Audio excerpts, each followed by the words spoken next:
The Nigerian Electricity Regulatory Commission (NERC) has imposed a fine of 200 million naira on the Abuja Electricity Distribution Company (AEDC) for wrongful billing of customers following a recent electricity tariff hike. Hi, welcome to What's Happening. These are the top 10 stories. At number 1, the head of the Civil Service of the Federation, Dr. Folashade Yemi Esan, has inaugurated a 12-member committee to promote the health and well-being of its staff, with the aim to improve the value proposition of staff by ensuring a safe work environment and providing support services.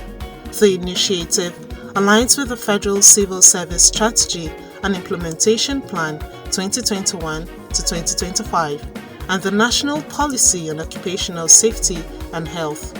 The committee's mandate includes making recommendations for hazard control measures and improving safety, health, and welfare in the workplace.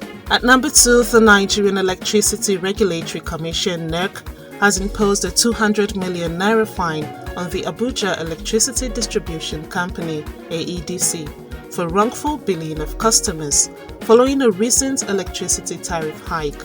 NERC found that AEDC applies the new tariff indiscriminately across all customer categories instead of adhering to the prescribed customer band classifications.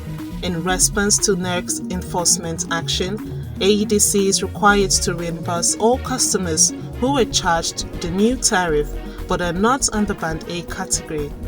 The reimbursement must be completed by April 11, 2024 through the provision of the balance of customer tokens that the affected customers will be entitled to receive.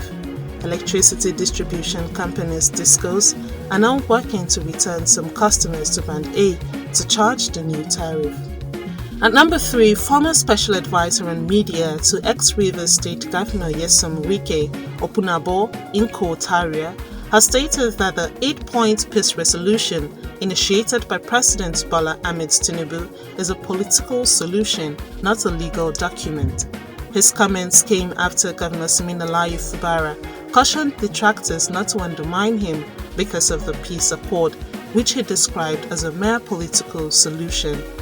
Speaking in Port Harcourt, Inko Taria likened the peace resolution to the Aburi Accord, which preceded the Nigerian Civil War, reiterating that it is not legally binding. He highlighted the importance of genuine intentions and the need for the feuding parties to set aside their pride and prioritize the state's interest to resolve the crisis.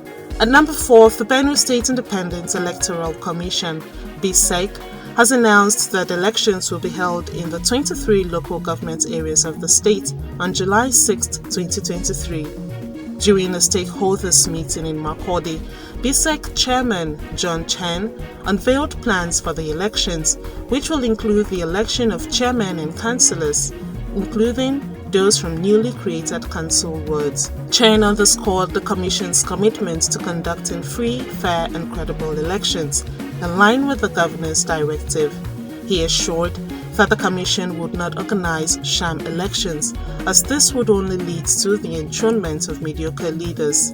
The Commission also announced its intention to create additional council wards in Benue State to ensure more equitable representation and bring governance closer to the people.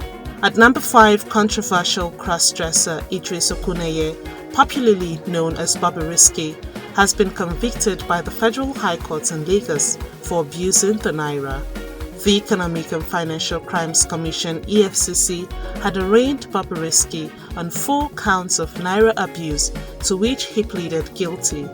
During the trial, Bobrisky expressed ignorance of the law regarding Naira abuse and pleaded for a second chance to educate his followers on social media.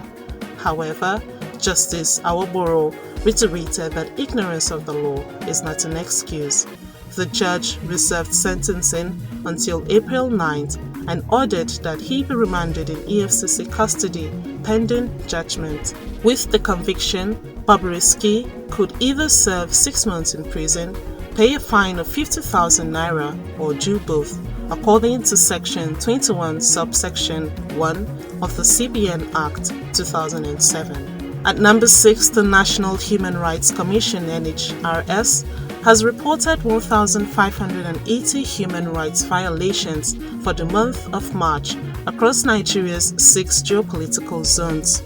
Senior human rights advisor Hilary Owona said the North Central had the highest number of complaints, with 468 cases.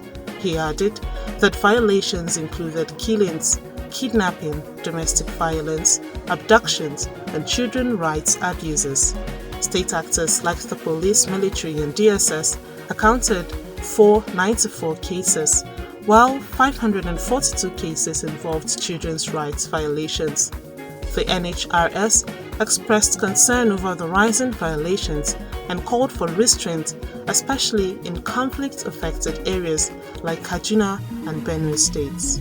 At number 7, the Nigerian Customs Service Federal Operations Unit Zone A, Ikeja, has announced the interception of contraband worth 2.9 billion naira in the first quarter of 2024.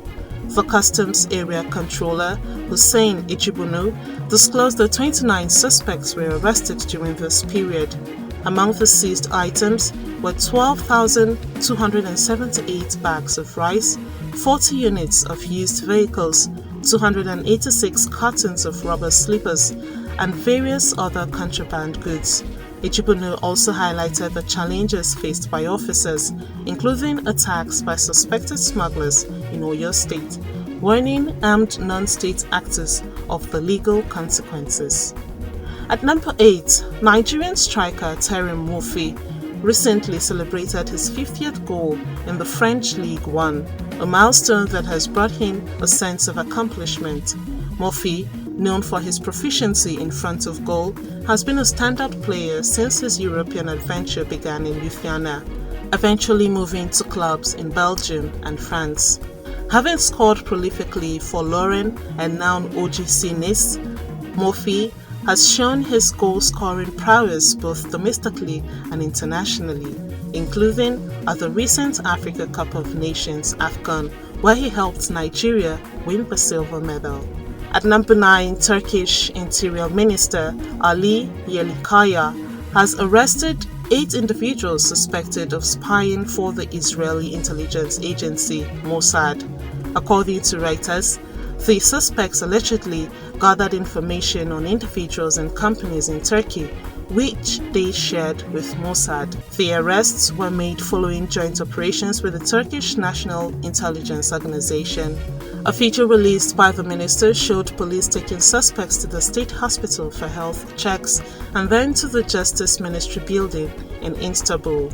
Yerlikaya reiterated Turkey's commitment to thwarting espionage activities that threaten national unity and solidarity.